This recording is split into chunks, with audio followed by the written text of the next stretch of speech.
When you suggest to people that their money should be gold or silver coin, as it says in the Constitution, they sometimes stare at you with a blank expression or make the most extraordinary comments. Do you feel that our paper currency should still be backed by gold or silver? I think there should be a backing for currency. Otherwise, there's a temptation to run it out and make too much of it. I'm not really sure what you mean. Like change the color of our money or something, or? I buy silver. Gold. I don't know a lot about the subject, but I would say just because of counterfeit. I think it should, but unfortunately it isn't. Okay, why do you think it should? I don't think the current system is stable. These statements by everyday American citizens show how little people understand the intentions of the Founding Fathers. As the Constitution itself says, it is the supreme law of the land. And therefore the Constitution ranks ahead of any statutes of Congress, any statutes or constitutions, for that matter, of the states, and decisions of the courts. And any law or decision of the courts that is inconsistent with it is to that extent void. It's not a law at all. So, what's going on here? Why does the Constitution clearly state that our money shall be coin, yet we are using government-issued, supposedly official, paper dollar bills? And we can't even redeem these for silver any longer. And why does Thomas Jefferson, the very man who drafted the Declaration of Independence and co-authored the U.S. Constitution, warn us about banks and corporations? Something is off here. The Federal Reserve System, to most people, seems like it is an agency of the federal government. That's what I thought it was when I first started to research this topic. But it turns out that it's nothing of the kind. The Federal Reserve is a hybrid organization. It's a partnership between the federal government and the private banks. When you look at it deeper than that, its essence is neither as a government agency or a private company. In reality, it is a cartel. In other words, it's no different in essence than a banana cartel or a sugar cartel or an oil cartel. It's a grouping of the large private corporations in the field, banking, who have come together to create agreement between themselves to limit competition, to preserve their profits, and to make sure that no newcomers come in and take away their position. That's what cartels are always designed to do. And it's a shocking thing to realize that something as prestigious as the Federal Reserve System, at its core, is nothing more or less than a banking cartel with exactly those same objectives. The motivation for Congress to go into partnership with the elite bankers who formed the Federal Reserve is clear. Endless amounts of money could effectively be printed up and lent to Congress. Thus, individual congressmen would no longer be forced to depend on raising taxes to generate additional revenue, an unpopular action that can cost them re-election. Ironically, if there were no Federal Reserve, there may have been no need for an income tax. The country did fine without it for 137 years. The income tax amendment was introduced the same year the Federal Reserve System was formed, 1913. Coincidence? Prior to the formation of the Federal Reserve System, the country never did better. In fact, that was the problem, at least for the major banks. Capital formation, also known as savings, was happening all over America. Other than panics, many of which were caused by unethical lending practices, America was doing great. So much so, the big New York banks were losing business.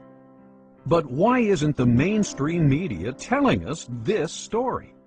What would motivate them to refrain from a critical interpretation of banking history and the Federal Reserve System, especially today, when they broadcast critical, even intimate reports on every other aspect of life? I consider the Federal Reserve Act and the creation of the Federal Reserve as being unconstitutional. It gave the government then the power to create legal tender out of thin air, that is, to create paper money. And although they didn't do that overnight, between 1913 and 1971, that is exactly what happened. But the notion of a central bank does not fit into the Constitution. The Congress has the authority to coin money, and only gold and silver should be legal tender. And this is an absolute contradiction of the Constitution to have a Federal Reserve System and a central bank. Not a lot of American people understand it, and I would add that probably not too many people here in the Congress understand it either. I think they see it as a convenience, and I think a lot of other people see it as a convenience because they think they're protected by the type of system that we have. But a fiat monetary system or a paper money system is merely a system where the government has this power and authority to dictate and insist that a piece of paper is legal tender. And even members of the banking committee have come up to me and they said, "You mean our dollar isn't backed by gold anymore?" Not realizing that the Federal Reserve really accommodates big government bureaucrats and politicians. There's another major problem with the system, in that the system is a cartel structure, which means that they've taken all the banks in the country and put them into one economic unit that's essentially regulated from the top by the Board of Governors of the Federal Reserve System. Comes 1932-33, had the crash. The Roosevelt administration came in, and one of the first important pieces of legislation that was passed was the National Industrial Recovery Act of 1933. And the National Industrial Recovery Act of 1933 did for all industries in the economy the same thing that the Federal Reserve System did for the banks in 1913. It created a cartel structure. All the steel producers were in one group, poultry people were in another group, mining people were in another group, and on top of this whole thing was something that looked like the Board of Governors called the National Recovery Administration. The National Industrial Recovery Act was challenged as to its constitutionality, and a case went to the Supreme Court in 1935, the Schechter poultry case. And the Supreme Court unanimously declared it unconstitutional. They said this kind of delegation of power by Congress to private parties is, and this is an exact quote, unknown to our law, unquote. You couldn't find it anywhere by any method of interpretation, simply unknown. Well, the difference between the National Industrial Recovery Act and the Federal Reserve Act is essentially zero. The peculiarity here is that the Federal Reserve Act has never gotten that question to the Supreme Court. Let's take a second look at the words of Thomas Jefferson. A deeper look at exactly who owns and operates the private banks known as the Federal Reserve System, and what their mission statement might be. The banks and corporations that will grow up around them will deprive the people of all their prosperity. Interesting that Jefferson not only mentions the banks that will grow up, but the corporations as well. Bear in mind that each one of the Federal Reserve Banks is basically a private corporation. Neither you and I, the people, nor the federal government, for that matter, own these corporations, these so-called banks. They are owned by other corporations, known as member banks. The Fed was formed not in Washington, D.C., not in the halls of Congress or some meeting room, but it was formed on a private island off the coast of Georgia called Jekyll Island. This island in those days was a club they called the Jekyll Island Club. And its members were a relatively small group of billionaires from New York, people like J.P. Morgan and William Rockefeller and their business associates. When they went to the island, they all traveled aboard the private railroad car of Senator Nelson Aldrich. This was November of 1910, and he and 6 other men were told they mustn't be seen together, they couldn't dine together on that evening, and they must avoid newspaper reporters at all costs. One of them carried a shotgun. Just in case he had been confronted by a reporter, he was prepared to tell them that he was going on a duck hunting trip. When they got on board this railroad car, they were told not to address each other by last names, first names only. And 2 of them even went further, and they adopted code names. They were concerned that the identities of all of these 7 men might be known to the servants on board the car, and that the servants might talk about it. And in that fashion, the word would get out. Even when they got to the island and went to the clubhouse, they had replaced all of the normal servants with new servants who didn't know any of these people. And they created the Federal Reserve under those kinds of conditions of great secrecy. I can assure you that very few wars of history have ever been plotted under conditions of greater secrecy than that. According to accidental releases of Fed stockholder information, as of 11:05 a.m., Tuesday, July 26, 1983, 5 member banks own 53% of the stock in the Federal Reserve Bank of New York, the most major of the 12 Federal Reserve banks around the country. This is a controlling interest in the controlling bank. The major stockholders of this major bank, however, are confidential. No one, not even the government or the President of the United States, knows who they are, nor can they find out. We all began to lose track of this ownership on Tuesday, the 26th of July, 1983. Only a small group of elite insiders knows who these owners or controlling agents are in present time. Does this sound like a Thomas Jefferson operation? Does this so-called Federal Reserve System sound like something Ben Franklin, the man who invented the pot-bellied stove and co-authored the Constitution, would set up? Or does this system sound more like something George Orwell would write about in his nightmare book, 1984? Again, G. Edward Griffin. In those days, there was a great deal of concern among the American people about the concentration of financial power in the hands of a few very wealthy and powerful financial interests in Wall Street. They called this the money trust.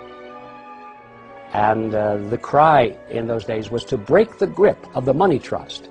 And one of the primary purposes of the Federal Reserve Act, as it was promoted to the American people, was just that, to break the grip of the money trust. They were going to write a law that was going to take the power away from these people and put it in the hands of their trustworthy politicians, you see. Put it in the hands of the people through the electoral process. That was the propaganda behind the Federal Reserve System. So what's the purpose of the secrecy? It's because when you look at the list of these people who went, they were the money trust. They were the representatives of the banks, of J.P. Morgan, the Rockefellers. They represented Kuhn Loeb and Company, Warburgs in Germany and the Netherlands, and the Rothschilds in England. This was the money trust, not only of the United States, but of the world. Had that fact been known, who these people were that were drafting the Federal Reserve System, the trick would have been exposed, and the public never would have adopted the Federal Reserve Act as, in fact, they did. When you think about the significance of the Federal Reserve Act being passed under those conditions, the American people didn't know, but it was the banking interests that were behind it. Powerful banking interests, because they wanted their assets protected. They wanted the Federal Reserve to be the lender of last resort. So if they had been loaning out and risking the money, and these loans go bad, instead of having the market take care of this, they wanted bailed out. And this is why it was a tremendous popular thing to do for the banks and, of course, the big business people who were borrowing the money. So it was very, very special interest directed, and it was designed for the elite. And even today, a lot of people don't quite understand that. So it's an educational job as well outside of Washington, but hopefully someday people here in Washington, especially the members of the Banking Committee, will gain some interest in this subject, because ultimately we will have to address it. Where does Congress get most of its funding? I would like to say from us, but I'm sure they have foreign investors that they also get their money from. Okay. Taxes. People? Government.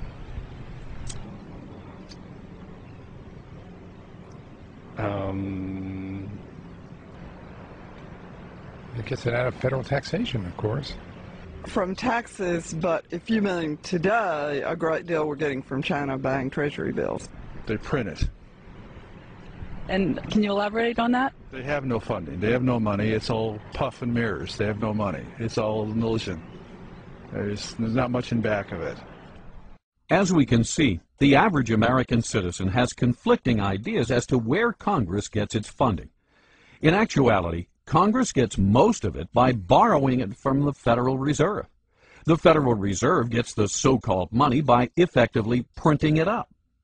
The whole process is known as the Mandrake mechanism. Thus, today's paper currency, far from the gold and silver coinage stipulated by the founders, is essentially created out of thin air.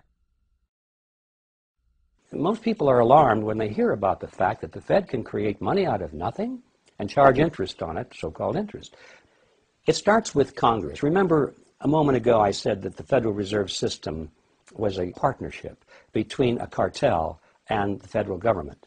Mr. Chairman, we've got to go vote, and we want to thank you for being here with us today. And, well, if there's a partnership, thank you also for, there's a reason for the partners, both of them, to be in it, or they wouldn't be. So why is the banking fraternity in this partnership, and why are the politicians in it? Congress needs more money. They always need more money. They like to spend money. That gets them elected. They don't like to raise taxes because that gets them unelected. The answer, of course, is that they borrow it. If you're not going to tax it from somebody, you can borrow it from somebody else. And that's why we have government bonds and treasury notes and bills and so forth. And we have what's called the national debt, because they borrowed money to pay for current expenses that they don't want to pay for through taxes, because that would be unpopular. So 30 days after they borrowed $1 billion, or 60 days, whatever the term of the loan is, they have to pay that money back. Well, lo and behold, it turns out that the congressmen and the senators are still not taking in as much money in taxes as they are spending in benefits, so they don't have the money to repay the loan. So what do? Easy. Borrow some more. Borrow enough to pay back the original loan, plus a little bit more to keep them in office. So this process goes on and on and on, and that's why we have the national debt growing and growing and growing. The Federal Reserve enters the picture at this stage because, you see, they can never borrow enough from the private sector. There's never enough existing money out there for the politicians to borrow. So what do? They go to the Federal Reserve System, and by agreement, remember this is their partner now, the Federal Reserve System agrees literally to create the money that they're going to lend to the government.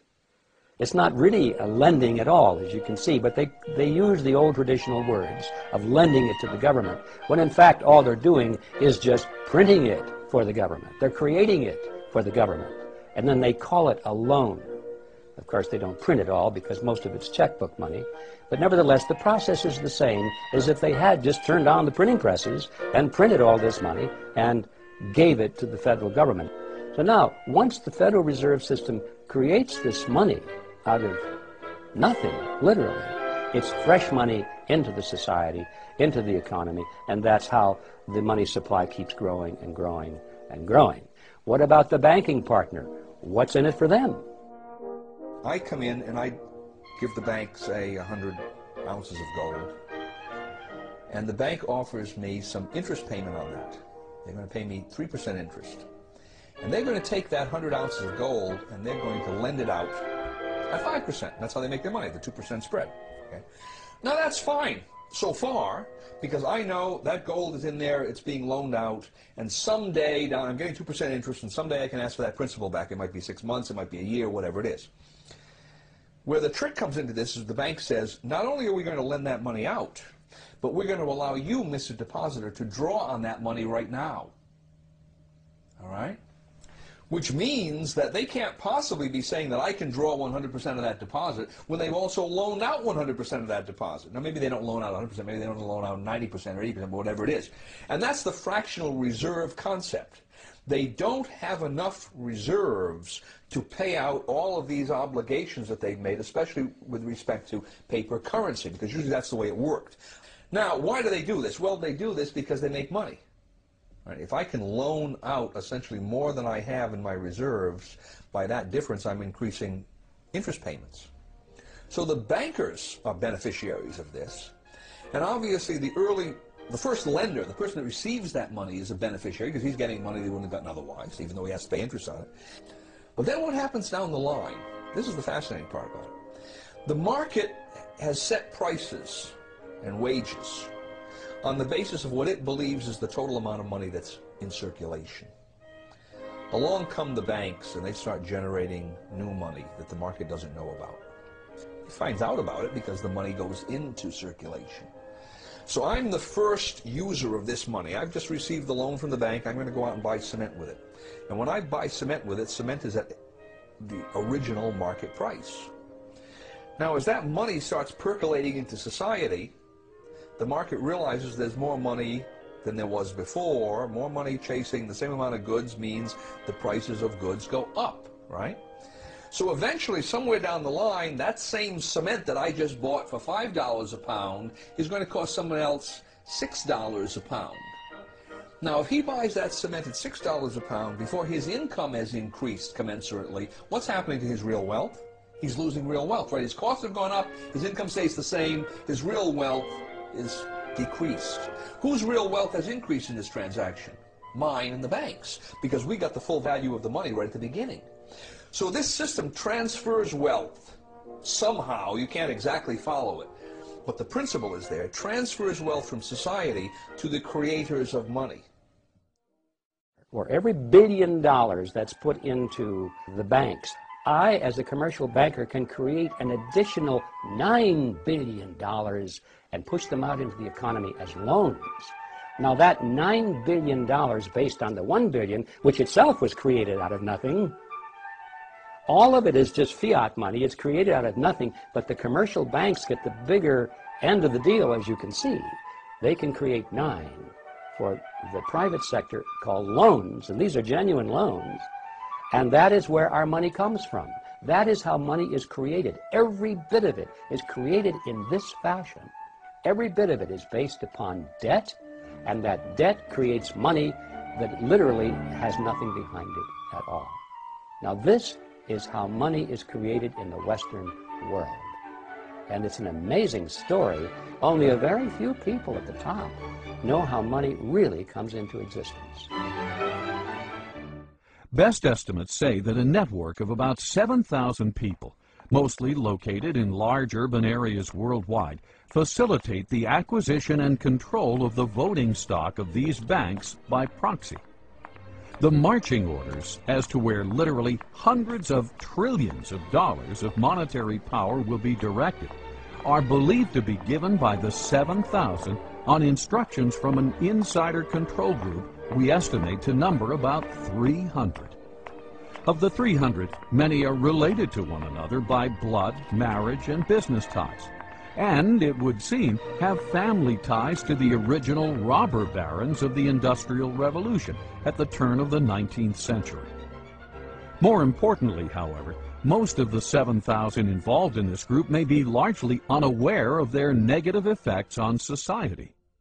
They may sincerely, but naively, believe they are simply doing good. Nevertheless, now talking about the 300 who form the inner controlling body, we estimate that about 50 of this group are anything but naive. Thus, having successfully established the ultimate money-making machine, the Federal Reserve System, this nefarious cartel of tyrants is in a position to literally acquire control over the assets of the world, deprive the people of all their prosperity, as Thomas Jefferson would say. This is the calculus of the situation, and this is exactly what they are doing, with a little help from their virtuous but ignorant servants in Congress, as John Adams might say. Yes, the Founding Fathers must surely be rolling over in their graves. The original intent of the Constitution is spelled out quite clearly, not only in the document, but in the immediate history that surrounds its formation. Now, Article 1, Section 10, Clause 1 limits the powers of the states. It says, no state shall coin money. States had coined money. stops them from doing it. No state shall emit bills of credit. Now that's one of those peculiar words. If you were living in that time, you knew what it meant. It meant essentially what we call paper money. No state shall emit bills of credit, which means that a state itself cannot create paper money, and then it can't do it indirectly by setting up some kind of a bank that's controlled by the state. Third provision in that clause is, no state shall make anything but gold and silver coin a tender in payment of debts. And notice the language, no state shall make anything but gold and silver coin, meaning states can and should make gold and silver coin a tender in payment of debts. But the historical background shows absolutely clearly that paper money was not going to be allowed at the national level or the state level. And the very interesting point here is that the same people who wrote the Constitution had been to a large extent in control of the states and of the Congress under the Articles of Confederation during the War of Independence. These people had emitted large amounts of paper money. The states did it, Congress did it. When that Congress did it, it was called the continental currency, and most people are familiar with the phrase not worth a continental. Paper money depreciated so radically in value that it was essentially worthless. Those same people looked back at what they had done only a few years earlier and said, we're not going to do this anymore. The inflation isn't rising prices. The inflation is the government's program of increasing the supply of money, which devalues the currency, and that causes the prices to go up. Inflation, that is the destruction of money, eventually wipes out the middle class. The best example in the 20th century being what we saw happen in Germany. As the runaway inflation came, the middle class got wiped out. In the early stages, of course, somebody benefited. Eventually it hurts everybody. But in this country right now, we have constant insidious inflation. So there's a transfer of wealth from the poor and the middle class to the wealthy. But because it affects the business cycle and causes prices to go up in general, who suffers the most? The people who can afford it the least. That people on fixed incomes, low middle income people, poor people. I think it especially hits hard low middle income people who are trying to make it on their own and won't go on the dole, because their prices go up more and they're the first ones to lose their job when the business cycle turns down. The Federal Reserve, by increasing the credit, creates the boom part of the cycle, but then there's always the resulting downturn of the cycle when unemployment rises. We're always live. It's almost impossible to believe that the all-powerful dominant media, what Bill O'Reilly calls the elite media, would endlessly cover all these issues, yet be silent on the very subject that is common to all of them: money, and the entity that creates and manages the so-called money supply, the Federal Reserve System. Why is this? One can never watch enough television.